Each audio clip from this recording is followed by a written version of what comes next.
Hello friends, ഞാൻ doctor K Shantakumar. ഞാനിന്നിവിടെ പറയാൻ പോകുന്നത് നമ്മുടെ ഇപ്പോൾ നിത്യേന പത്രമാധ്യമങ്ങളിലും ടി വിയിലുമൊക്കെ ചർച്ചാ വിഷയവും ആയിക്കൊണ്ടിരിക്കുന്ന പാമ്പ് കടിയെ പറ്റിയുള്ള ഒരു വിഷയമാണ്. പാമ്പ് കടിയും ശ്രദ്ധിക്കേണ്ട മുൻകരുതലുകളും കടിയേറ്റാൽ നൽകേണ്ട പ്രാഥമിക ചികിത്സയെപ്പറ്റിയുമാണ് ഞാനിപ്പോൾ ഇവിടെ പറയുന്നത്. നമ്മുടെ നാട്ടിൽ ഭൂരിഭാഗം പാമ്പുകളും വിഷം ഇല്ലാത്തവയാണ്. സാധാരണ വിഷമുള്ള പാമ്പുകൾ രാത്രികാലങ്ങളിലാണ് പുറത്തേക്കിറങ്ങുന്നത്.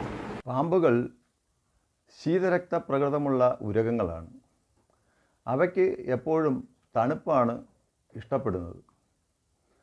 അതുകൊണ്ടാണ് ഇത് നമ്മുടെ വീടിൻ്റെ പരിസരങ്ങളിലും സിറ്റ് ഔട്ടിലെ ഫ്ലോറിലും ഒക്കെ വന്ന് കിടക്കുന്നതും അതുമൂലം രാവിലെ ശ്രദ്ധിക്കാതെ ഇറങ്ങുമ്പോൾ നമുക്ക് ഇവയുടെ കടി കേൾക്കുന്നതും അതുകൊണ്ടാണ്. പാമ്പുകൾക്ക് സ്വതവേ ചൂട് തണുപ്പും നിയന്ത്രിക്കാനുള്ള കഴിവ് ഇല്ല. അതുകൊണ്ട് ഉഷ്ണകാലങ്ങളിൽ ഇത് തണുപ്പുള്ള സ്ഥലത്തേക്ക് ചേക്കേറുന്നു. മനുഷ്യൻ്റെ ചലനങ്ങളോ ശബ്ദങ്ങളോ കേട്ട് പെട്ടെന്ന് പ്രതികരിച്ച് ഓടി മാറുന്നത് അങ്ങനെയുള്ള പാമ്പുകളാണ് മൂർഖൻ, ശംഖുവരയൻ, രാജവെമ്പാല എന്നിങ്ങനെയുള്ള പാമ്പുകൾ. എന്നാൽ അണലി വർഗത്തിൽപ്പെട്ട പാമ്പുകൾ നമ്മുടെ ശബ്ദമോ ചലനശേഷിയോ പ്രതികരിച്ചിട്ട് അത് സാവധാനം മാത്രമേ പ്രതികരിക്കുകയുള്ളൂ. നമ്മൾ വഴിയിലൂടെയോ റോഡിലൂടെയോ നടന്നു പോകുമ്പോൾ ഒരുപക്ഷെ നമ്മൾ നടക്കുന്ന അവസരത്തിൽ ഇതിനെ ചവിട്ടുകയും കടിയേൽക്കുകയും ചെയ്യുന്നത് പതിവാണ്. ഇതിൻ്റെ കാരണം അണലി വർഗത്തിലുള്ള പാമ്പുകൾ സാവധാനത്തിൽ ഇഴയുന്നു എന്നുള്ളത് കൊണ്ടാണ്. അതുകൊണ്ട് നാം എപ്പോഴും നമ്മുടെ കയ്യിൽ ഒരു ടോർച്ച് കരുതുന്നത് വളരെ അത്യാവശ്യമാണ്. അണലി വർഗത്തിൽപ്പെട്ട പാമ്പുകൾ അത് ചുരുണ്ടുകൂടി ഒരു സ്ഥലത്തിരിക്കുന്ന പതിവാണുള്ളത്. സാധാരണയായി ഇവയെ നമ്മുടെ മണ്ണിൽ പുതയിട്ടും കരിയിലകളുടെ ഇടയിൽ ആണ് കൂടുതലും കാണാറുള്ളത്. നമ്മുടെ ഈ സ്ഥലങ്ങളിലൊക്കെ നമ്മുടെ സാധാരണക്കാർ പറയുന്നത് മറ്റൊരു പേര് എന്തെന്നാൽ ചേനത്തണ്ടൻ എന്ന പേരിലും ഈ പാമ്പിനെ അറിയപ്പെടും. ഇതിൻ്റെ കടിയേറ്റാൽ നമ്മുടെ ശരീരത്തിലെ രക്തം കട്ട പിടിക്കുന്ന ആ അവസ്ഥയ്ക്ക് തകരാറ് സംഭവിക്കുകയും ഇന്റേണൽ ഓർഗൻസ്, ആന്തരിക അവയവങ്ങൾക്ക് രക്തസ്രാവം ഉണ്ടാവുകയും ഇവ ഗുരുതരാവസ്ഥയിലേക്ക് എത്തുകയും, ഇങ്ങനെയുള്ള അവസരത്തിൽ നമ്മുടെ ആദ്യത്തെ 1-1.5 മണിക്കൂറുകൾ വളരെ പ്രധാനമാണ്.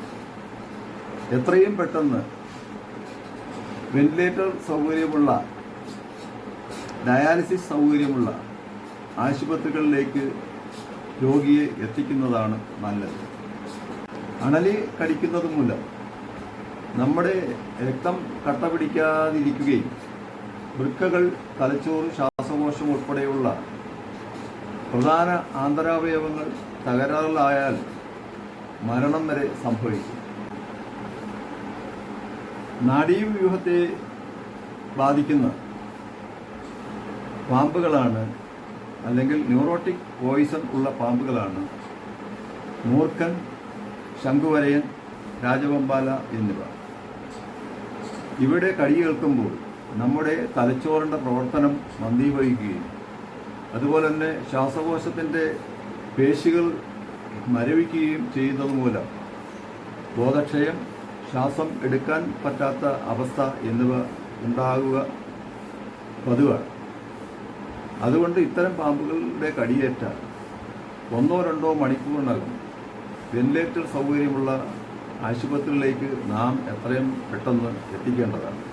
ശംഖുവരയൻ അഥവാ വെള്ളിക്കട്ടൻ എന്ന വർഗത്തിൽപ്പെട്ട ഈ പാമ്പ് കടിക്കുമ്പോൾ നമുക്ക് വേദന അറിയാൻ സാധിക്കുകയില്ല. അത് നമുക്ക് ആശുപത്രിയിൽ എത്തുന്നതിനുള്ള താമസം ഉണ്ടാക്കും.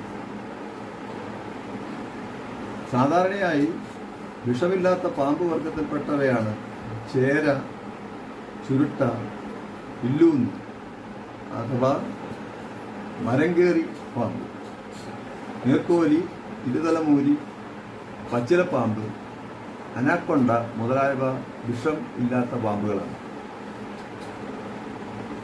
ഒരാൾക്ക് പാമ്പ് കടിയേറ്റാൽ കഴിവതും നടക്കുകയോ കടിയേറ്റ ഭാഗം അനക്കുകയോ ചെയ്യരുത്. മുറിവേറ്റ ഭാഗം വെള്ളം കൊണ്ട് അഥവാ സോപ്പ് ലായനിയിൽ കഴുകി വൃത്തിയാക്കുന്നതാണ് നല്ലത്. ഒരിക്കലും പൊട്ടാസ്യം പെർമാംഗനേറ്റ് ഉപയോഗിച്ച് മുറിപ്പാട് കഴുകരുത്. പൊട്ടാസ്യം പെർമാംഗനേറ്റ് ശക്തിയായ ഓക്സിഡൈസിങ് ഏജന്റ് ആയതുകൊണ്ട് ആ മുറിവേറ്റ ഭാഗത്തെ കോശങ്ങൾ നശിക്കുവാൻ ഇടയാകും. അങ്ങനെ കോശങ്ങൾ നശിക്കുമ്പോൾ രക്തയോട്ടം കൂട്ടുവാനുള്ള പ്രവണത ഉണ്ടാവുകയും ശരീരത്തിൽ രക്തം അതിവേഗം സഞ്ചരിച്ച് വിഷം എല്ലായിടത്തും പടരുകയും ചെയ്യും. രണ്ടാമതായി, കടിയേറ്റ ഭാഗം മുറിക്കുകയോ കൊണ്ട് അവിടുത്തെ രക്തം വലിച്ചെടുക്കാൻ ശ്രമിക്കുകയോ ചെയ്യരുത്. അത് ഒരു സ്നേക്ക് ബൈറ്റ് എക്സ്ട്രാക്ടർ, അത് ഒരു സിറിഞ്ചിൻ്റെ കൂടെ അതിനകത്തൊരു ബൾബ് കാണും, അത് വഴി വലിച്ചെടുക്കുന്ന സംവിധാനമാണ്. അതുണ്ടെങ്കിൽ അത് വെച്ച് വിഷം ഉള്ള ഭാഗത്തെ രക്തം നമുക്ക് എക്സ്ട്രാക്ട് ചെയ്ത് കളയാൻ കഴിയും.